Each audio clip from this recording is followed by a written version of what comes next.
Every truth leaves a mark. Truth. To free the tortured soul, sometimes the truth must be told. We all must face it. What is your truth? Prelude. The truth we carry. I've learned that every story starts long before the first line is written. Ours began with a whisper, a sound carried through generations, through prayer and fear and faith, and it found its way to me. They called us watchmen once, though we were just a family trying to hold the world together in small, unseen ways. My mother felt the truth before anyone spoke it. My grandmother dreamed it before I could understand. My uncle, he ran from it, and the truth has a way of chasing down those who run. So I'm leaving this behind, a record of what I saw, of the blood and light that made me who I am. Maybe one day, when the world forgets what it means to guard the sacred, someone will hear my voice and remember, because truth isn't gentle, it's a weight you inherit, and a fire you must choose to keep. This is my truth. This is where it began. Chapter 1. Where do we begin? Summer in Crestwood always smelled like rain before it fell.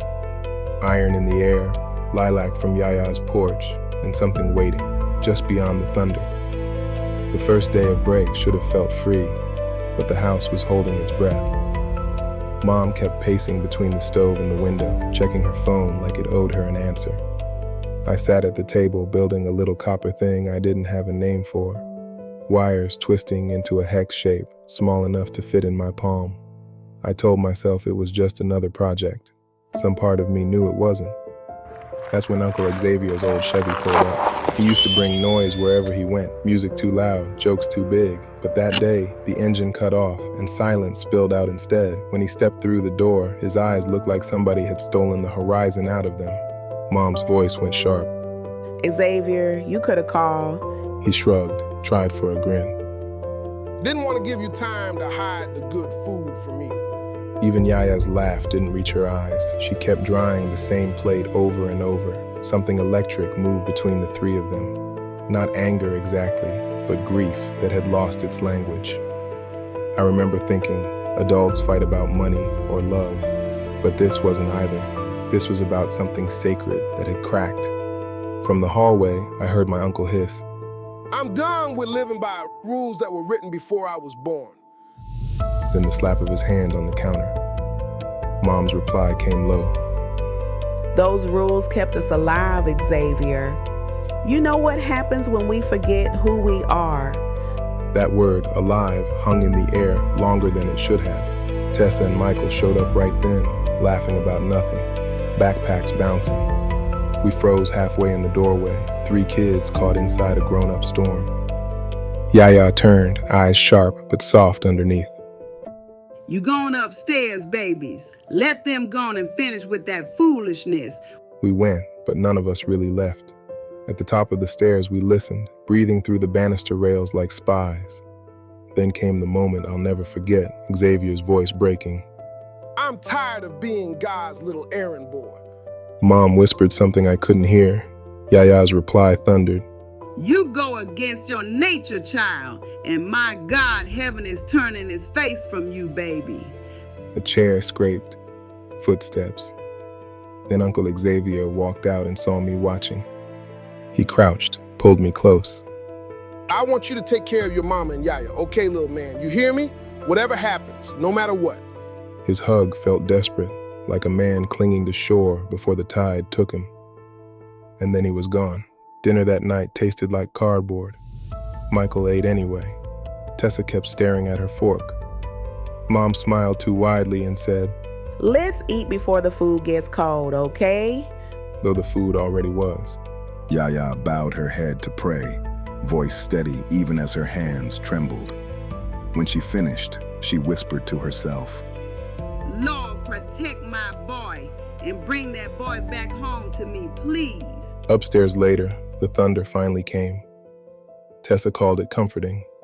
Michael said it sounded like drums. I lay awake, listening to the rain on the roof, thinking about Uncle Xavier's eyes and wondering what it would feel like to make the sky turn away from you. Chapter 2. Unseen threads. Grief doesn't always announce itself with tears. Sometimes it hums through the air, waiting. Ashley Wells could feel it. She stood at the kitchen sink long after the dishes were done, hands under the running water, not washing, just listening. The house was too still. Even the walls felt like they were holding secrets. That night, her body buzzed the way it used to when her husband Jason died. A deep ache behind her sternum, a trembling that wasn't quite fear but wasn't peace either. It was a connection, raw and unfinished. Jackson was upstairs asleep, but Ashley could feel him dreaming. The thread between them pulled taut, like invisible silk binding mother to son. She dried her hands, pressed her palm to her chest, and whispered a prayer her mother taught her. Lord, if this is the sight you gave us, please don't let it break me tonight. Meanwhile, upstairs and tossed under his blanket, face caught between rest and terror. The dream, he stood inside a cathedral. Long shadows, air thick with candle smoke. At the altar, his Uncle Xavier knelt, but his body moved like a puppet, jerking and twisting to some invisible. Behind him, something enormous whispered in a language older than sound. Each syllable crawled beneath Jackson's skin. A voice inside the dream called his name, not loud, gentle, like it wanted him to listen. Jackson, watch. The candles flickered, and Xavier turned his head. His eyes were black, his mouth trying to form words that wouldn't come. When he finally spoke, it wasn't him anymore. He sees you, boys. He knows what you are. Then a blinding flash. The cathedral cracked like thunder inside his skull. Jackson jolted awake, heart pounding, the smell of smoke still in his nostril. Downstairs, a glass shattered. Ashley had dropped it. Her knees nearly gave out. For a moment, she wasn't in her kitchen. She was inside his dream, standing beside the pew, watching her brother twist beneath a shadow she couldn't name. She clutched the counter, breath shaking. Oh my God. She whispered, Lord, not this again, please not again. because she knew that feeling, that psychic cold that crawled into her bones the night Jason died. The night she knew before anyone told her. Her empathy was supposed to fade after that. But now, it was back. Morning came gray and tired. Jackson sat at the table, sketching the object from his dream, that strange hexed sphere. Ashley poured coffee, watching him. Bad dreams? She asked. He shrugged, too calm. Just weird ones. She studied him. His face was so much like Jason's when he was hiding something. And then she saw it. A faint light flickering at the edge of his aura, like sunlight through fog. Ashley blinked hard. It was gone, but she knew what it meant. The sight wasn't returning just to her, but it was awakening in him. That night after Jackson fell asleep again, Ashley called her mother. Ma, She said quietly.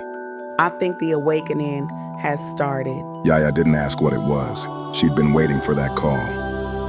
Come home. She said simply. Bring him. Ashley's throat tightened. Ma, if it's like before, Yaya interrupted, her voice calm, but full of something sacred. Baby, if the Lord woke the gift in him this early, then the time for hiding it is over. Ashley closed her eyes, feeling that truth hum through her body like electricity. She hung up, went to Jackson's room, and stood in the doorway, watching him sleep. His chest rose and fell, peaceful again for now. Under her breath, she said, whatever this is, I won't lose him too. Outside, the rain began again, slow, steady, like the heartbeat of something old waking up. You've just been listening to chapters 1 and 2 of Truth. Tune in next week for more of Truth, the Gate of Sacrifice.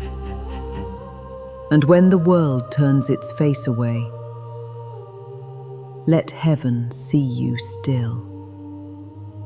Until we gather again beneath the crown and seal, may grace guide your hands. May courage keep your heart. And may your truth set you free. The court is adjourned, my loves. Have a blessed day, Honeys.